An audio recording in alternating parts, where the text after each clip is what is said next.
Good morning guys! Hello! Welcome back to my channel. I'm Daisy Treat and for today's video, ayan, papasok po tayo. Ayan, papasok lang tayo dito sa 7-Eleven.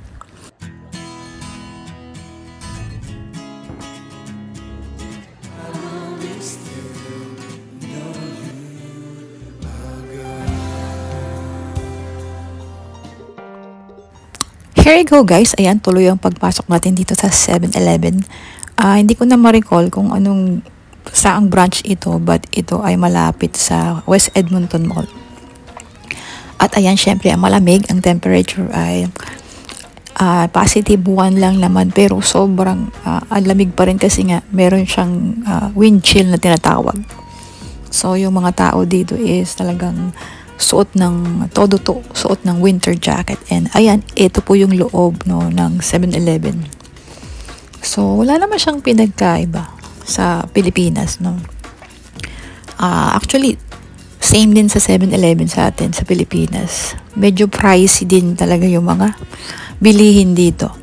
Ayan, ito yung Lay's. Isa yan sa mga favorite namin kasi hindi siya masyado maalat. And, ang kagandahan dito sa mga 7-Eleven is meron na siyang Tim Hortons sa loob ng kanilang establishment. So, sobrang astig. At ito, syempre, yung pinaka-isa sa hinahanap natin sa 7-Eleven sa Pilipinas, yung ATM machine. So, ayan. So, meron din pala dito. Syempre, meron pang loto. At ayun nga, di ba? Ang kagandahan dito sa 7-Eleven is merong Tim Hortons. Syempre, dahil malamig ang weather dito, yan, bonggang-bongga yung kape nila dito. At yan, meron din silang sausages, pero that time nung pumunta ako ay wala siyang laman.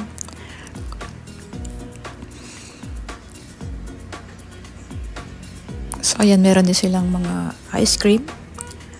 Dito, ayan, kahit palamig dito, yung mga Canadian talaga, ice cream pa rin nilalaklak nila. At yan, meron din silang Slurpee, ayan. Pero sa Pilipinas, I think walang ganito sa atin. And syempre, yung Tim Hortons, the most selling store establishment sa Canada is Tim Hortons dahil nga sa kape nila. Ayan, medyo malaki yung 7-Eleven na to kumpara sa iba. Pero hindi naman lahat ng 7-Eleven merong Tim Hortons. So, very rare na branch nila ang merong Tim Hortons. At ito naman yung kanilang mga drink section. So, yan, maraming pagpipilian.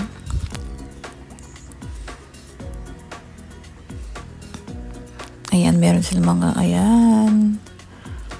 Kaya lang, what is that? $2. So, medyo pricey talaga dito. May adobong mani. $6.99. Dried mango. Diba, ang mahal. At ang Ding Dong, paborito ng bayan.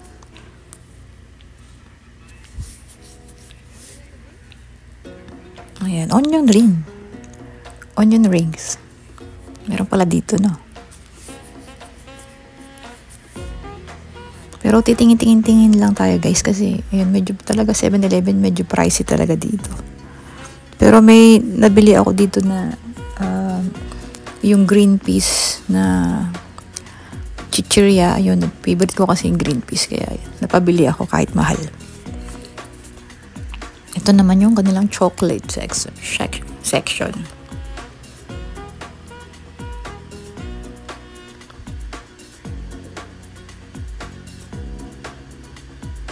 Meron din pala sila, ayan, mga dog food.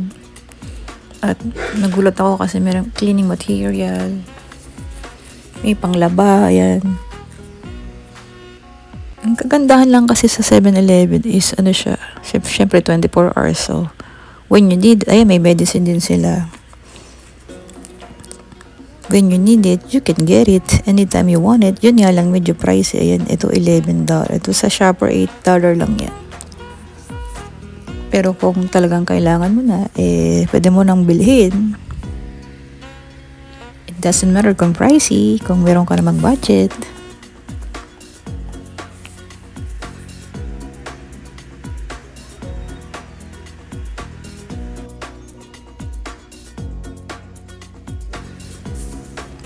dito nga pala yung kanilang cashier. So, dito ka magbabayad pag may nagustuhan kang items. And, ayan. At ito nga pala yung kanila, yung mga pagkain na yung parang bento or yung to go, ready to go na food na pwede mong kainitin. Ayan, pwede mo rin siyang kainin dito para makapag-chill ka, para magpainit ka, no? Kasi talagang napakalamig sa labas. So, ayan, may mga Japanese snack sila dito. At yan, meron pang pizza. Ayan.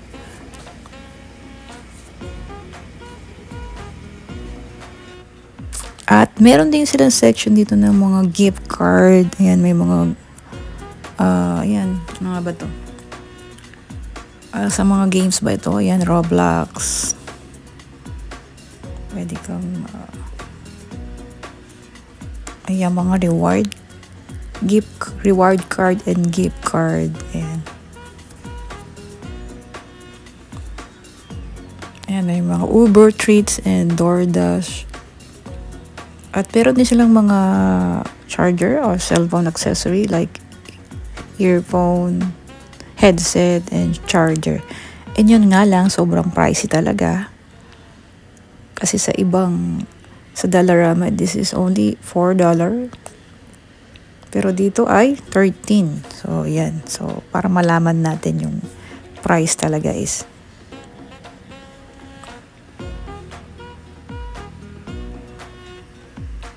Meron din silang mga ayan, pang car naman to mga car needs.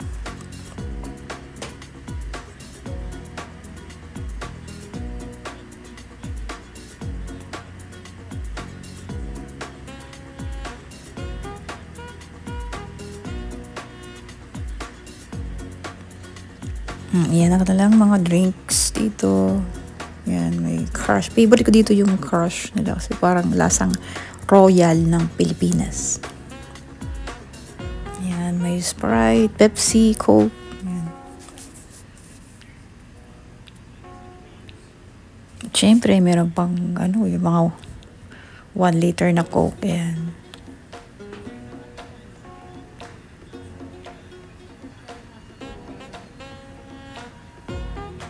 At ayan ang price niya.